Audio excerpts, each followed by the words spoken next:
Hello friends. REET SST mains में economics part में से दिशा बुक में से नेक्स्ट टॉपिक मुद्रा एवं बैंकिंग स्टार्ट करते हैं। मुद्रा के आधुनिक रूप, साख की विभिन्न स्थितियाँ और स्वयं सहायता समूह। मुद्रा के आधुनिक रूप में कौन कौन शामिल है? तो बैंकों में निक्षेप शामिल है। मुद्रा के आधुनिक रूप। मुद्रा ऐसी चीज है जो लेन देन में विनिमय का माध्यम बन सकती है। सिक्कों के चलन से पहले तरह तरह की चीजें मुद्रा के रूप में इस्तेमाल की जाती थी। उदाहरण के लिए बहुत प्रारंभिक काल से ही भारतीय अनाज और पशु का मुद्रा के रूप में इस्तेमाल करते थे। इसके बाद सोना चांदी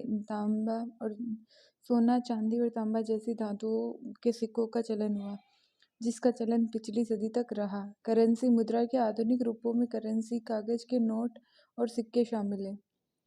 वे चीजें जो पहले मुद्रा के रूप में प्रयोग की जाती थी, उसके विपरीत आधुनिक मुद्रा बहुमूल्य धातुओं जैसे सोना, चांदी और तांबे के बने सिक्कों से नहीं बनी है। अनाज और पशुओं की तरह वे रोजमर्रा की चीजें भी नहीं है।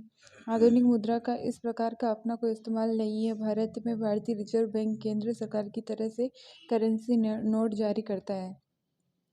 भारतीय कानून के अनुसार किसी व्यक्ति या संस्था को मुद्रा जारी करने की इजाज़त नहीं है। इसके अलावा कानूनी विनियमन के माध्यम के रूप में रुपए का इस्तेमाल करने की वैधता प्रदान करता है, जिसे भारत में सौदों में अदायगी के लिए मना नहीं किया जा सकता। भारत में कोई व्यक्ति कानूनी तौर पर रुपयों में अदायगी को अस्वीकार नहीं कर सकता, इसीलिए रुपया व्यापक स्तर पर विनिमय का माध्यम स्वीकार किया गया है। बैंकों में निक्षेप। लोग मुद्रा बैंकों में निक्षेप के रूप में भी रखते हैं। किसी समय पर लोगों को रोजमर्रा की आवश्यकता के लिए कुछ ही करेंसी की जरूरत होती थी। उदाहरण के लिए हर महीने के आखिर में वेतन वाले मजदूरों के अतिरिक्त नगद देना होता था। वे इसे बैंकों में अपने काम से खाता खोलकर जमा कर देते थे। बैंकों में जमा स्वीकार करते हैं और इस पर सूद भी देते हैं।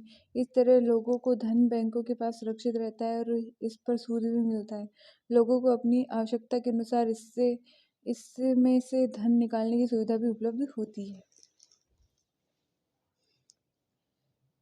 चूंकि बैंक खातों में जमा धन को मांग के जरिए निकाला जा सकता है, इसलिए इस जमा को मांग जमा कहा जाता है। चूंकि मांग जमाओं की करेंसी के साथ साथ व्यापक स्तर पर भुगतान का माध्यम स्वीकार किया जाता है, इसीलिए आधुनिक अर्थव्यवस्था में इसे भी मुद्रा समझा जाता है। क्या आप जानते हैं क्रिप्टो करेंसी एक मुद्रा है जो कंप्यूटर एल्गोरिथम पर बनी होती है। इसे ना तो छू सकते हैं, ना ही देख सकते हैं। इसे डिजिटल करेंसी कहते हैं। ये एक ऐसी मुद्रा है जिस पर किसी देश, राज्य या किसी अथॉरिटी का नियंत्रण नहीं होता है, अर्थात यह एक स्वतंत्र मुद्रा है। क्रिप्टो करेंसी को मान्यता प्रदान करने वाला विश्व का पहला देश अल सल्वाडोर है। बिटकॉइन एक ऐसी करेंसी है जिसे कोई देश नहीं बना सकता। यह वर्चुअल रूप में पाई जाती है। इसे इलेक्ट्रॉनिक्स फॉर्म में सिक्योर करके रखते हैं। इसको वर्ष 2008-9 में संतोशी नाकामोतो नामक जापानी सॉफ्टवेयर डेवलपर के द्वारा प्रचलन में लाया गया। भारत सरकार की मुद्रा योजना का उद्देश्य क्या है? तो छोटे व्यापार स्थापित करने हेतु आसान वित्तीय सहायता उपलब्ध कराना। छोटे कारोबारियों को बढ़ावा देने की दिशा में एक क्रांतिकारी कदम उठाते हुए प्रधानमंत्री नरेंद्र मोदी ने देश में प्रधानमंत्री मुद्रा बैंक योजना की शुरुआत की है। योजना में 10 लाख रुपए तक के सस्ते लोन दिए जाएंगे। इस योजना के तहत 3 तरह के लोन मिलेंगे। इनमें नाम होंगे शिशु, किशोर और तरुण। शिशु योजना के तहत 50,000 रुपये तक के लोन दिए जाएंगे। किशोर योजना के तहत 50,000 रुपये से 5 लाख रुपए तक के लोन दिए जाएंगे और तरुण योजना के तहत 5 लाख से 10 लाख रुपए तक के लोन दिए जाएंगे। भारत में वर्तमान मुद्रा प्रणाली का प्रबंधन करता है तो भारतीय रिजर्व बैंक है। भारत में वर्तमान मुद्रा प्रणाली का प्रबंधन करता भारतीय रिजर्व बैंक है। मुद्रा है तो मुद्रा सभी संपत्तियों में सर्वाधिक तरल है। मुद्रा की एक विशेषता होती है जिसे हम तरलता कहते हैं। कोई भी वस्तु बिना किसी हानि के बगैर अपने मूल्य में कमी के यदि नकद रूप में मुद्रा में परिवर्तित की जा सके तो हम पूर्ण तरल वस्तु कहेंगे। चूंकि मुद्रा तो नकद रूप में है, इसीलिए इसे हम सबसे अधिक तरल संपत्ति कहेंगे। मुद्रा प्रसार के बारे में जो असत्य है उन्हें चिन्हित कीजिए। तो मुद्रा प्रसार इंगित करता है कि वस्तु समूह की कीमतों में वृद्धि बिंदु दर बिंदु आधार पर हुई है। तो सही है ये तो सत्य है। भारत में मुद्रा प्रसार की दर की गणना थोक कीमत सूचकांक के आधार पर की जाती है, तो ये भी सत्य है। और मुद्रा प्रसार के माप के लिए कुछ वस्तुओं की खुदरा कीमतों को भी ध्यान में रखा जाता है, तो ये भी सत्य है। और मुद्रा प्रसार की दर के नीचे जाने का तात्पर्य की कीमतों की घटना नहीं है, तो ये असत्य है। तो चौथा नंबर ऑप्शन होगा। 2 रुपये और उससे ऊपर के मूल्य वर्ग में भारतीय करेंसी के नोटों पर किसके हस्ताक्षर होते हैं, तो गवर्नर भारतीय रिजर्व बैंक के होते हैं। 1 रुपये के नोट पर भारत सरकार के वित्तीय सचिव का हस्ताक्षर होता है। 1 रुपये के नोट का प्रसार आरबीआई के माध्यम से होता है। आरबीआई द्वारा 2, 5, 10, 20, 50, 100, 200, 500, 2000, 5000, 10,000 रुपये के नोट पर भारतीय रिजर्व बैंक के गवर्नर के हस्ताक्षर होते हैं।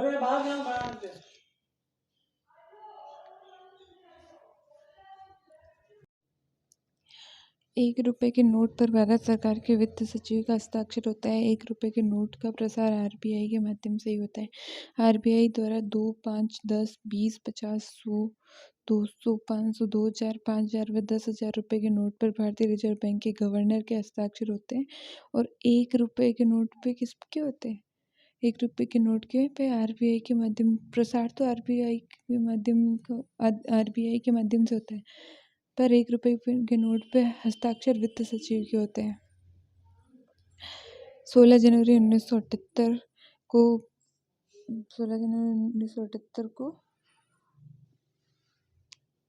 भारत के राष्ट्रपति द्वारा एक अध्यादेश निकालकर 1000 से 5000, 10,000 रुपये के नोटों के चलन से हटा दिया।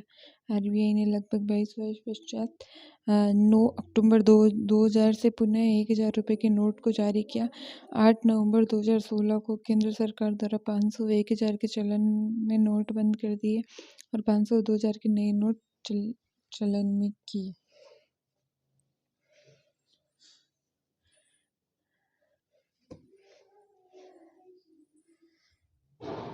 नए भारतीय नोटों पर फोटो एक दृष्टि ₹9। 10 रुपये के नोट पर कोणार्क के सूर्य मंदिर की फोटो है। उड़ीसा स्थित मंदिर गंग वंश के राजा नरसिम्हा देव फर्स्ट द्वारा 1278 ईस्वी में बनाया। यूनेस्को की विश्व विरासत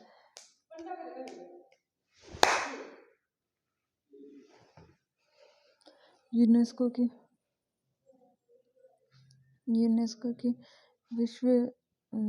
की विश्व विरासत स्थल सूची में शामिल 1984। 20 रुपये एलोरा की गुफाएं महाराष्ट्र के औरंगाबाद में स्थित है। 50 रुपये हम्पी में स्थित रथ चित्र। कर्नाटक स्थित यह नगर प्राचीन विजयनगर साम्राज्य की राजधानी था। यह विश्व विरासत स्थल की सूची में शामिल था। 100 रुपये में रानी की बाव का चित्र। गुजरात के पाटन में स्थित बावड़ी को 2014 में विश्व विरासत स्थल सूची में शामिल किया गया। इसका निर्माण राजा भीमदेव की पत्नी उदयमती ने 11वीं शताब्दी में कराया था। 200 रुपये में सांची का स्तूप। मध्य प्रदेश में इस स्तूप का निर्माण सम्राट अशोक ने करवाया था। 500 रुपये पर लाल किला। दिल्ली स्थित इस किले का निर्माण शाहजहां ने करवाया। इसके निर्माण में प्रयुक्त लाल बलुआ पत्थर के कारण इसका नाम लाल किला पड़ा। यह भव्य किला भी विश्व धरोहर सूची में शामिल 2007 से। 2000 रुपये पर मंगलयान।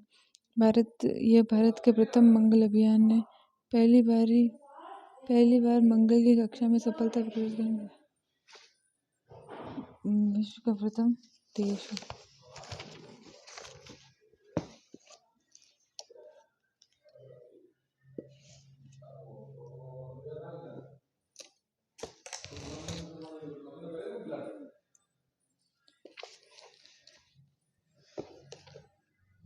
किसी मुद्रा की विनिमय मूल्य अन्य मुद्राओं की तुलना में जानबूझकर कम करने से उस मुद्रा का होता है तो अवमूल्यन होता है। किसी मुद्रा का विनिमय मूल्य अन्य देश की मुद्राओं की तुलना में जानबूझकर कम करने से उस मुद्रा का अवमूल्यन होता है। अवमूल्यन के परिणाम स्वरूप अवमूल्यन करने वाले देश की मुद्रा अन्य देशों की तुलना में सस्ती हो जाती है, जिससे देश से होने वाला निर्यात सस्ता हो जाता है और विदेशों से आने वाला आयात महंगा हो जाता है। इसीलिए अवमूल्यन से निर्यात प्रोत्साहन होता है, आयात हतोत्साहित होता है, जिससे देश के प्रतिकूल भुगतान संतुलन में सुधार होता है। अवमूल्यन के कारण देश में आंतरिक मूल्य स्तर पर कोई प्रभाव नहीं पड़ता। बैंक द्रव्य से तात्पर्य है स्वर्ण बुलियन। वैध मुद्रा वह है जो विधि के अनुसार लोगों तथा सरकार द्वारा स्वीकार की गई हो। जिस मुद्रा में भुगतान करने पर लेनदार कानूनी तौर पर स्वीकार करने से मना नहीं कर सकता उसे वैध मुद्रा कहते हैं। भारत में वैध मुद्रा रुपया है, अर्थात वैध वह जो विधि के अनुसार लोगों तथा सरकार द्वारा स्वीकार की गई हो। मुद्रा का निम्नलिखित में से कौन सा मुख्य कार्य है? तो मूल्य का मापन। प्राथमिक या मुख्य कार्य, गौण सहायक कार्य या आकस्मिक कार्य। विनिमय का माध्यम, भावी भुगतान का आधार और आकस्मिक कार्य साख का भाव। मूल्य का मापन तो गौण या सहायक कार्य तो मूल्य संचयन का आधार, मूल्य हस्तांतरण का साधन और आकस्मिक मूल्य है आय के वितरण का आधार, संपत्ति की तरलता। भारत में दशमलव मुद्रा प्रणाली कब से शुरू हुई? तो अप्रैल 1957 से। 1 अप्रैल 1957 से भारत में दशमिक टंकन प्रणाली को अपना लिया गया। मुद्रा की पूर्ति में निम्न मापों में से किसे रिजर्व बैंक अथवा उच्च शक्ति प्राप्त मुद्रा अथवा आधार मुद्रा भी कहा गया? तो M0 को। सभी वस्तुओं व सेवाओं के मूल्य के मापन का अर्थ मुद्रा के किसी कार्य में लगाया जा सकता है, तो लेखे की इकाई में। निम्न में से कौन सा कार्य मुद्रा की लेखे की इकाई को बताता है? तो मुद्रा मापने का एक सुविधाजनक माध्यम। बैंक केवल मुद्रा प्रदान करने वाले ही नहीं बल्कि एक महत्वपूर्ण अर्थ में वे मुद्रा के निर्माता भी है। ये टिप्पणी किसकी है? तो सेयर्स की।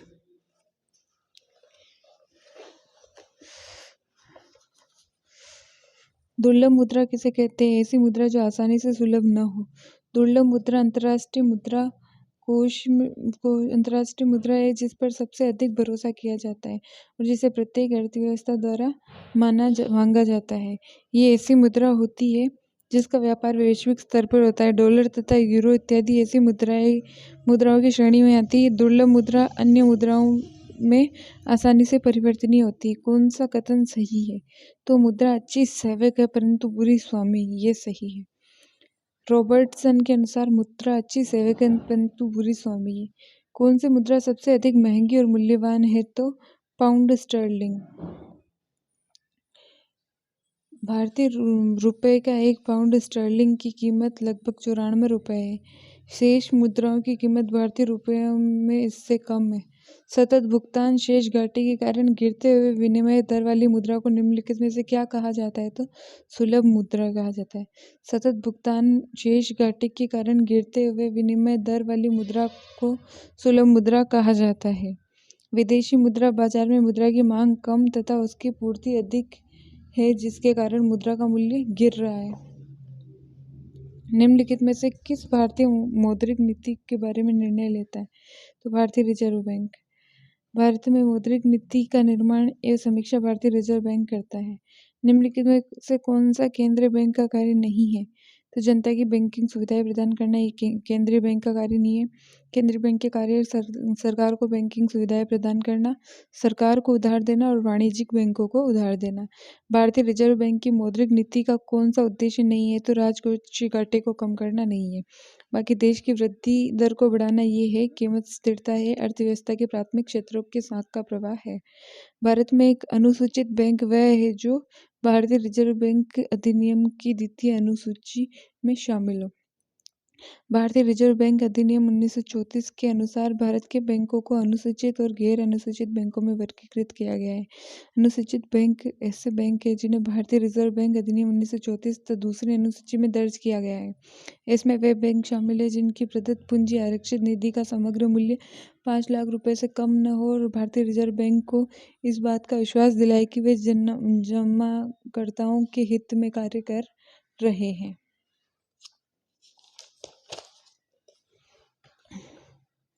अनुसूचित बैंकों के पंजीयन किसके पास कराना होता है? तो भारतीय रिजर्व बैंक के पास। सन 1969 में कितने प्रमुख बैंकों का राष्ट्रीयकरण हुआ था? तो 14। 19 जुलाई 1969 को तत्कालीन प्रधानमंत्री श्री इंदिरा गांधी ने एक अध्यादेश द्वारा देश के 14 बड़े बैंकों का राष्ट्रीयकरण कर दिया जिनकी राशि 50 करोड़ रुपए या इसके अधिक थी। 15 करोड़ 1980 को 6 और बैंकों का राष्ट्रीयकरण कर दिया गया। जिस बैंक या उद्योग का राष्ट्रीयकरण किया गया उन पर सरकार का स्वामित्व हो गया। भारतीयों द्वारा संचालित प्रथम बैंक कौन सा है? तो अवध बैंक। सीमित अंश पूंजी के साथ भारतीय द्वारा सर्वप्रथम संचालित बैंक अवध कॉमर्शियल बैंक था। इसकी स्थापना 1981 में हुई थी।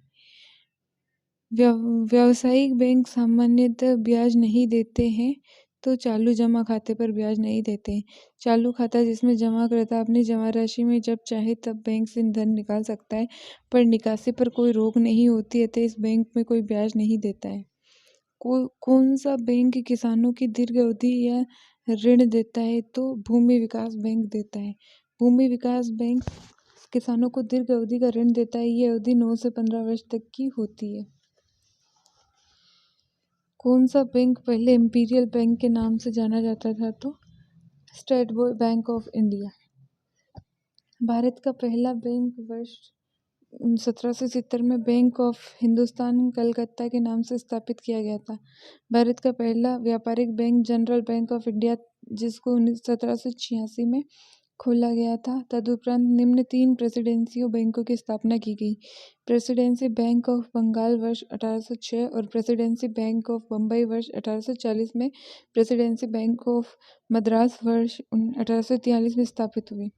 वर्ष 1862 तक उपयुक्त तीनों प्रेसिडेंसी वर्षों को मिलाकर वर्ष 1921 में इंपीरियल बैंक ऑफ इंडिया की स्थापना की गई और आगे चलकर 1 जुलाई 1955 को इस बैंक का राष्ट्रीयकरण करके स्टेट बैंक ऑफ इंडिया नाम रखा गया। एसबीआई देश का सबसे बड़ा राष्ट्रीयकृत व्यापारिक बैंक है। व्यक्तिगत खाता किसमें नहीं खोला जा सकता? तो भारतीय रिजर्व बैंक में। भारतीय रिजर्व बैंक भारत का केंद्रीय बैंक है, जिसकी स्थापना 1 अप्रैल 1935 को 5 करोड़ रुपए की अधिकृत पूंजी से हुई थी। तब सरकार ने 1 जनवरी 1949 को भारतीय रिजर्व बैंक का राष्ट्रीयकरण कर दिया था। रिजर्व बैंक का मुख्यालय मुंबई में है। भारतीय रिजर्व बैंक की प्रतीक चिन्ह चीता अंकित है। इसे बैंकों का बैंक कहा जाता है। यहाँ पर देश के किसी नागरिक का व्यक्तिगत खाता नहीं खोला जाता है। भारतीय रिजर्व बैंक के प्रतीक चिन्ह में कौन सा पशु अंकित है? तो चीता। बैंकों का बैंक किसे कहा गया है? तो आरबीआई को।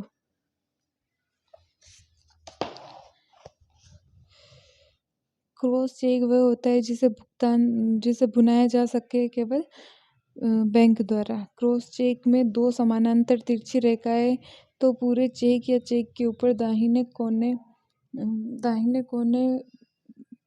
पर खींची जाती है, जिसका अर्थ ये होता है कि चेक की राशि का भुगतान बैंक द्वारा केवल बैंक अकाउंट में किया जाएगा।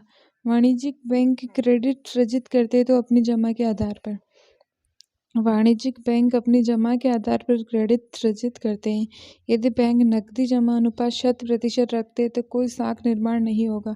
आधुनिक बैंक 100% नकदी रिजर्व नहीं रखते हैं। उन्हें कानूनी तौर से अपनी जमा पर स्थिर प्रतिशतता नकदी में रखनी पड़ती है, जैसे 10, 15, 20%। बाकी की राशि वे उधार देते हैं या निवेश करते हैं, जिसे अतिरिक्त रिजर्व कहते हैं। एक बैंक अपने अतिरिक्त रिजर्व के गुणन तक ही साख या जमा का निर्माण कर सकती है अथवा उधार दे सकती है। इसे जमा गुणज कहते हैं। यह आवश्यक रिजर्व अनुपात पर निर्भर करता है, जो साख निर्माण का आधार है। जो बैंक निक्षेप बिना नोटिस के निकाले जा सकते हैं वो मांग निक्षेप कहलाते हैं। जो बैंक निक्षेप बिना नोटिस के निकाले जा सकते हैं वो मांग निक्षेप होती है। इस पर ब्याज की दर बहुत कम होती है। निम्न में से कौन सा वैकल्पिक धन का उदाहरण है? तो वैकल्पिक धन का उदाहरण है चेक। वैकल्पिक धन, ऐच्छिक धन, ऑप्शनल मनी वह धन है जिसे स्वीकार करना या न करना प्राप्तकर्ता की इच्छा पर निर्भर करता है। इसे चेक, बैंक ड्राफ्ट, यात्री चेक, प्रतिज्ञा पत्र, हुंडी इत्यादि शामिल होते हैं। बैंकों को हानि से बचाने के लिए सबसे बढ़िया तरीका क्या है? तो पक्का समर्थन और ऋणाधार स्वीकार करना। बैंकों को हानि से बचाने के लिए सबसे बढ़िया तरीका पक्का समर्थक ऋणाधार स्वीकार करना है। पक्का समर्थक ऋणाधार होने से बैंकों की हानि को संभावतः बहुत कम रहेगी। आजकल कई देशों में व्यापारिक बैंकों का केंद्रीय बैंक द्वारा दिए गए निर्देशों और केंद्रीय बैंक का व्यापारिक बैंक के बीच हुए औपचारिक समझौतों के द्वारा अन्य प्रकार से भी साख नियंत्रण किया जा सकता है। नकदी रिजर्व अनुपात जितना कम होगा, बैंकों द्वारा उधार देने की गुंजाइश उतनी ही बड़ी होगी। नकदी रिजर्व अनुपात जितना कम होगा, बैंकों द्वारा उधार देने की गुंजाइश उतनी ही बड़ी होगी। रिजर्व बैंक अधिनियम की धारा 42(1) किए गए प्रावधान के तहत अनुसूचित बैंकों को अपने पास जमाओं में कुछ निश्चित भाग रिजर्व बैंक के पास नकद रूप में जमा करना अनिवार्य किया गया है। नकदी रिजर्व अनुपात जितना अधिक होगा, बैंकों द्वारा ऋण देने की गुंजाइश उतनी कम होगी। भारत में किस प्रकार की वाणिज्यिक बैंकिंग व्यवस्था है? तो मिश्रित बैंकिंग।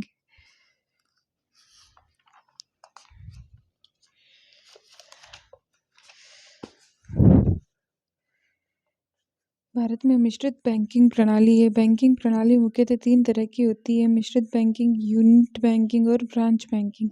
बैंक जब अल्पकाल के अलावा दीर्घकाल के लिए भी कर्ज देने लगते हैं तो इसे मिश्रित बैंकिंग कहते हैं। भारतीय रिजर्व बैंक राज्य सरकारी बैंकों की वित्त प्रदान करता है। भारतीय रिजर्व बैंक की स्थापना 1 अप्रैल 1935 की गई। इसका राष्ट्रीयकरण 1949 को किया गया। भारतीय रिजर्व बैंक राज्य सरकार बैंकों में वित्त प्रदान करता है। राज्य सरकारी बैंक को राज्य के शीर्ष सरकारी बैंक कहते हैं। रिजर्व बैंक राज्य में केंद्रीय बैंकों को ऋण देता है, उनके कार्यों पर नियंत्रण रखता है। बैंक दर वह दर है जिस पर केंद्रीय बैंक वाणिज्यिक बैंक के बिलों और प्रतिभूतियों का पुनर्वितरण या पुनर्वितरण करता है। भारत में केंद्रीय बैंक का कर्तव्य कौन सा बैंक निभाता है? तो भारतीय रिजर्व बैंक। भारतीय रिजर्व बैंक आरबीआई भारत का केंद्रीय बैंक है जिसका मुख्यालय मुंबई में है। भारतीय रिजर्व बैंक की स्थापना का अप्रैल 1935 के प्रमुख देशों में केंद्रीय बैंकों की रूपरेखा के आधार पर अंशधारियों शेयर होल्डर्स के बैंक के रूप में हुई थी। 1 जनवरी 1949 को आरबीआई का राष्ट्रीयकरण कर दिया गया। रिजर्व बैंक को देश में करेंसी नोटों का निर्गमन का अधिकार था। भारतीय रिजर्व बैंक किस प्रणाली के अनुसार नोट जारी करता है? तो ये न्यूनतम आरक्षण प्रणाली के आधार पर नोट जारी करता है। भारतीय रिजर्व बैंक न्यूनतम आरक्षण प्रणाली के अनुसार नोट जारी करता है। 1956 न्यूनतम आरक्षण प्रणाली अपनाई गई। इस पद्धति के अंतर्गत रिजर्व बैंक के पास स्वर्ण और विदेशी ऋण पर कुल मिलाकर किसी भी समय 200 करोड़ रुपए के मूल्य में कम नहीं होने चाहिए। इसमें स्वर्ण की मूल्य धातु मुद्रा 115 करोड़ रुपए से कम नहीं होनी चाहिए। मुद्रा आपूर्ति किसके द्वारा नियंत्रित की जाती है? तो भारतीय रिजर्व बैंक। मुद्रा आपूर्ति भारतीय रिजर्व बैंक द्वारा कार्य है। इस हेतु यह विभिन्न दरों के विनियमन करता है। निम्न में से कौन सी समिति बैंकिंग क्षेत्रों में सुधार से संबंधित है? तो नरसिम्हन। आर्थिक उदारीकरण एक महत्वपूर्ण आयाम बैंकिंग सुधारों से जाकर जुड़ता है।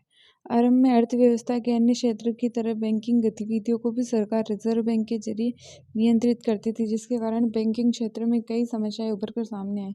इन बैंकिंग क्षेत्र में सुधारों के लिए वर्ष 1990 में नरसिम्हन समिति का गठन किया गया। ग्रीन बैंकिंग का अर्थ क्या है? तो ग्रीन बैंकिंग की शुरुआत का उद्देश्य बैंकों में तकनीक के माध्यम से कागजों के इस्तेमाल को हतोत्साहित करते हुए पर्यावरण को समृद्ध करना था।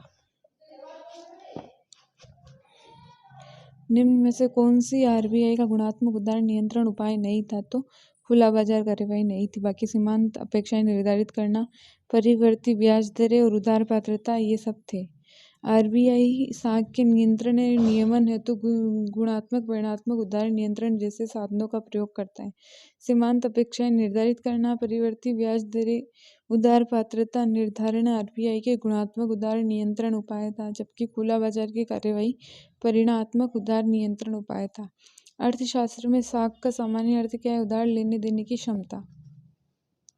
साख की 2 विभिन्न स्थितियां हमारी रोजमर्रा की गतिविधियों में ऐसे बहुत से लेन देन होते हैं जहाँ किसी न किसी रूप में ऋण का प्रयोग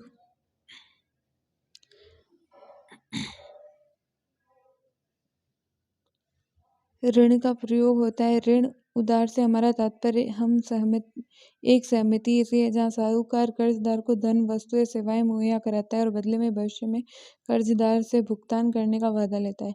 ग्रामीण क्षेत्रों में साख की मुख्य मांग फसल उगाने की होती है। फसल उगाना बीज, खाद, कीटनाशक दवाएं और पानी, बिजली, उपकरणों और मरम्मत इत्यादि में काफ़ी खर्चा होता है।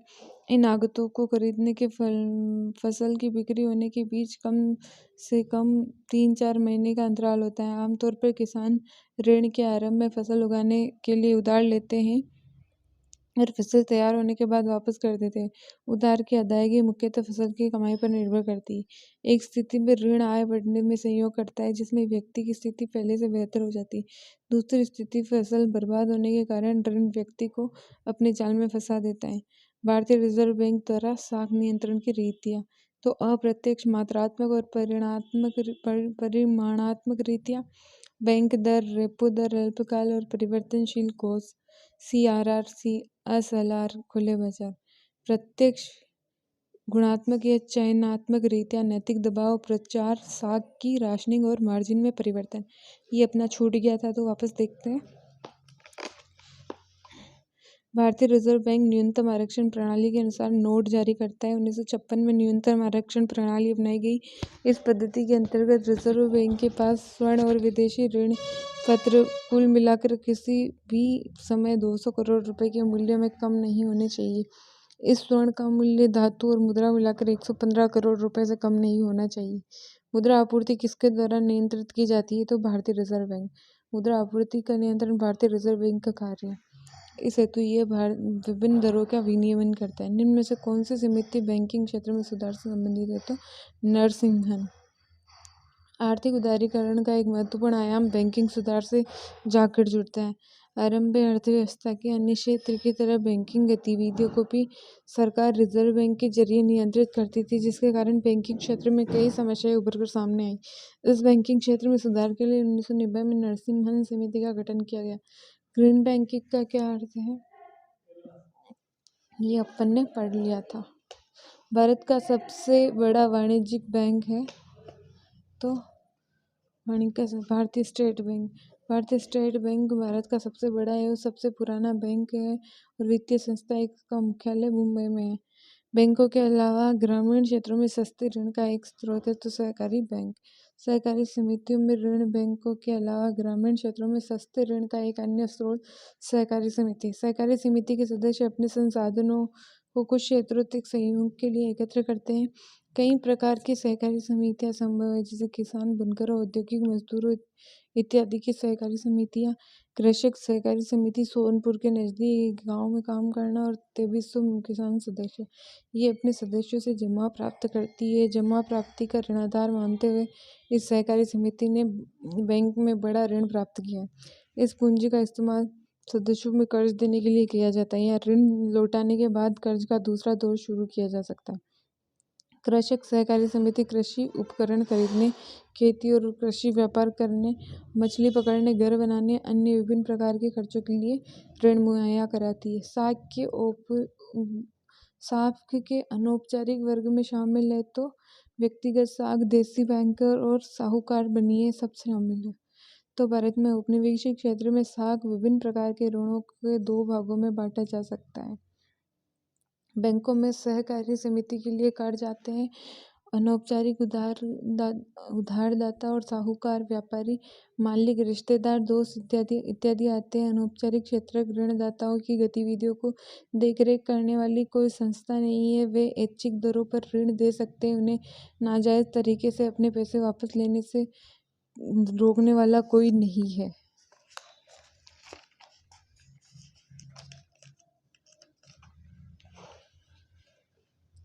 भारतीय रिजर्व बैंक ऋणों के औपचारिक स्रोतों की कार्यप्रणाली पर नजर रखता है। आरबीआई नजर रखता है और बैंक वास्तव में नकद शेष बनाए हुए है। आरबीआई इस पर नजर रखता है कि बैंक केवल लाभ अर्जित करने के लिए व्यवसायी और व्यापारियों को ऋण मुहैया नहीं करा रहे, बल्कि छोटे छोटे किसानों, छोटे उद्योगों, छोटे कर्जदारों इत्यादि को ऋण दे रहे हैं। समय समय पर बैंकों द्वारा आरबीआई को ये जानकारी देनी पड़ती है कि वे कितना और किन को ऋण दे रहे हैं। वास्तव में उनकी ब्याज की दर क्या है। औपचारिक ऋणदाताओं की तुलना में अनौपचारिक क्षेत्रों को की ज़्यादातर ऋणदाता कहीं अधिक ब्याज वसूल करते हैं, इसीलिए अनौपचारिक ऋण कर्जदाताओं को अधिक महंगा पड़ता है। स्वयं सहायता समूह से क्या आशय है? तो गरीब व साधनहीन 15-20 लोगों की छोटी छोटी बचतों का परस्पर सहायता प्रदान करना।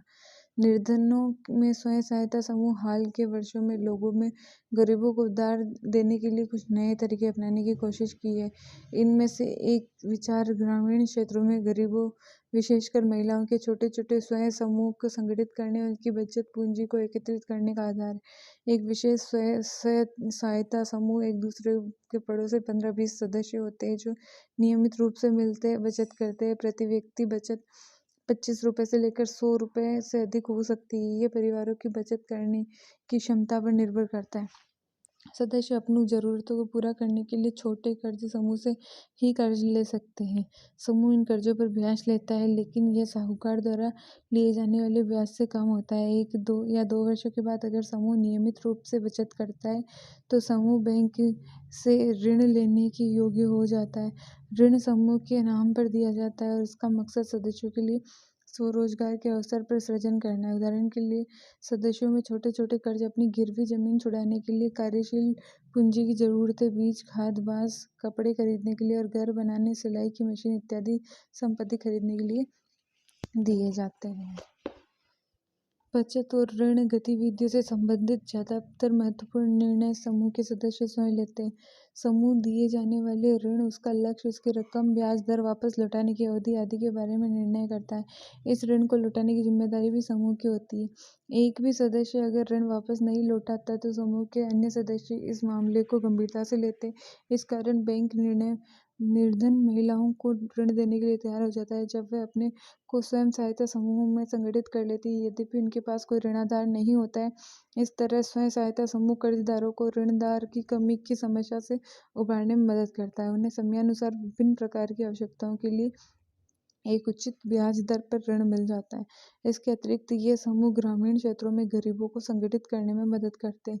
इसमें न केवल महिलाएं आर्थिक रूप से स्वावलंबी हो जाती है, बल्कि समूह की नियमित बैठकों के जरिए लोगों को एक आम मंच मिलता है जहां वह तरह तरह के सामाजिक विषयों जैसे स्वास्थ्य, पोषक, घरेलू हिंसा इत्यादि पर आपस में चर्चा कर पाती है।